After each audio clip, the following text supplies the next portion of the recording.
All right, so I want to talk about restaurants and food trucks. And I want to do so because I think it's a helpful metaphor for us as we think about the Western church, kind of traditional church, and missional communities and the difference between the two. My wife Megan and I, we've got a fair amount of experience in the restaurant industry, especially her.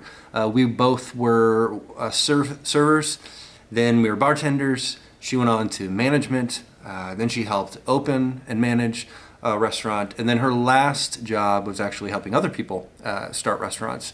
And one of the things that I will say about starting restaurants is that not only is it really tough, but it is risky and expensive. It is a very expensive risk. The last restaurant that she helped start in Lincoln and manage the build out on our space, and it was just a non-special strip mall space. We didn't own it, we're just leasing it. Was about $1 million for the build out. Then you have your actual leasing agreement or mortgage that you have to pay. There are utilities. Then you got to go find, very important that you find talented, capable management staff. You need some professionals in the room. And part of that is because the restaurant industry, you've got very slim margins in the restaurant industry, so you need to keep labor costs down. Then you market and get the word out and hope that enough people are interested to show up. And then you need enough of them to come back. You need a number of hourly employees, and the whole thing hinges, your model hinges on having a community of patrons who come back and frequent your space and your business on a regular basis. That is your lifeblood.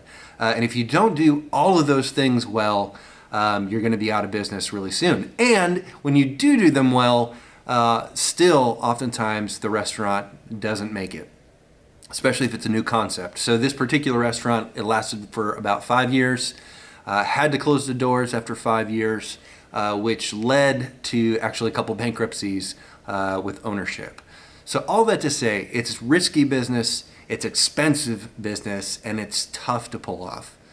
Now, you compare that to food trucks, and it's a completely different story. So I think about my neighbor, CJ.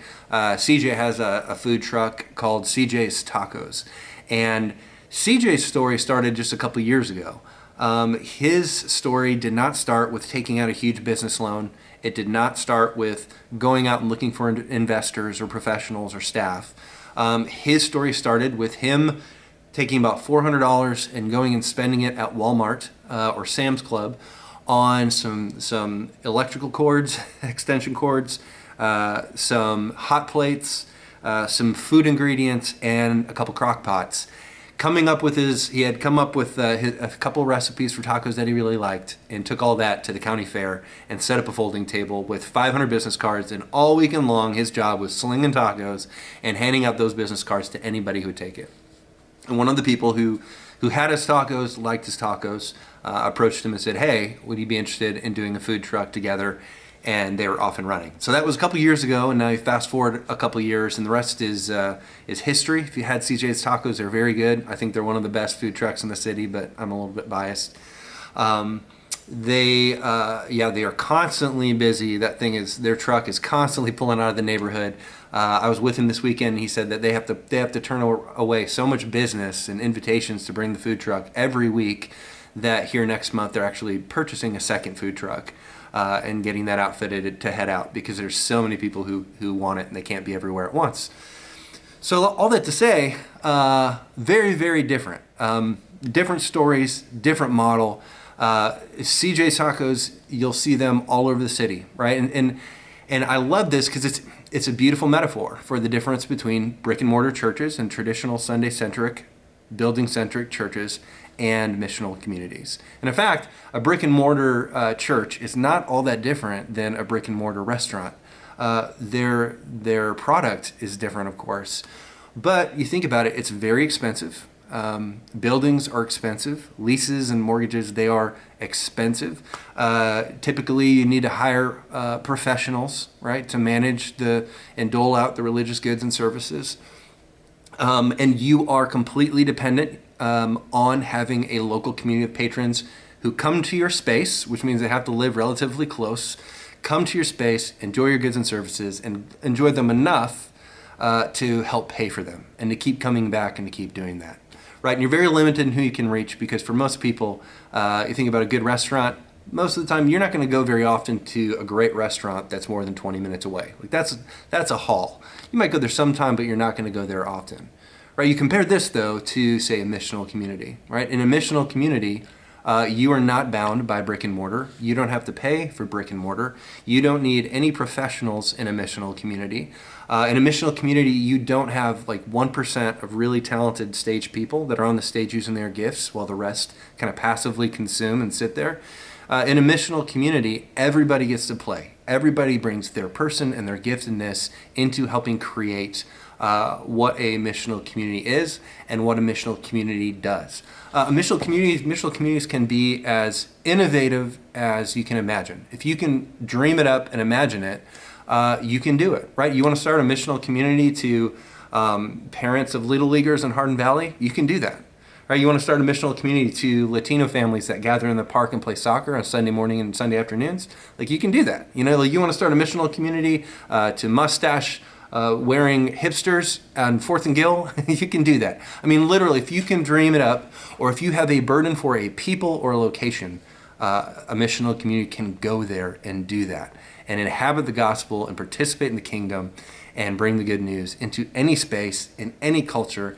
A missional community can gather anywhere, right? A missional community can gather around the table or in a park or in a pub or in a restaurant or in a school.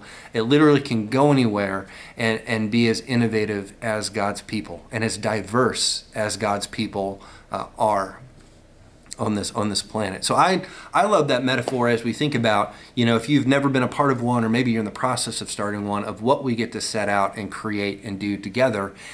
And imagine together what God might be up to and inviting us into.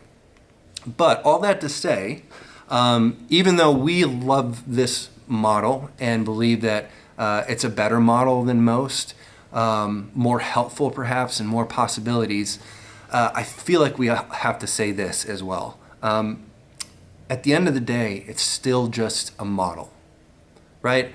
It might be a fun model, a beautiful model with a whole lot of possibility model, but it's just a model. For a missional community to be faithful and for a missional community to be more than something that we just cook up ourselves, and for a missional community to be as beautiful and inclusive and transformative as I believe God longs for it to be, it is absolutely necessary that at the center is Jesus. Jesus has to be at the absolute center of everything we do, meaning for you personally and for those who are leading with you, it is absolutely necessary that you have a deep personal love for Jesus, a commitment to walking in the way of Jesus with others, and a commitment to love the people that God brings across your path and around your table with the same kind of love that your Savior gives you every single day. Right? I think about that passage that says, you know, love covers over a multitude of sins. I love that passage. And I don't think the author was thinking about missional communities in particular when that was written, but it remains true nonetheless. Love covers over a multitude of mistakes and errors and sins. You can get a lot of things wrong when it comes to life and faith and missional communities and missional life together. You can get a lot wrong. But if at the center of it is a deep personal love for Jesus, a commitment to walk in the way of Jesus with other people, and to love people with that kind of love, anybody who God brings around your table, who God brings into your community with that kind of love, you're going to be in good shape.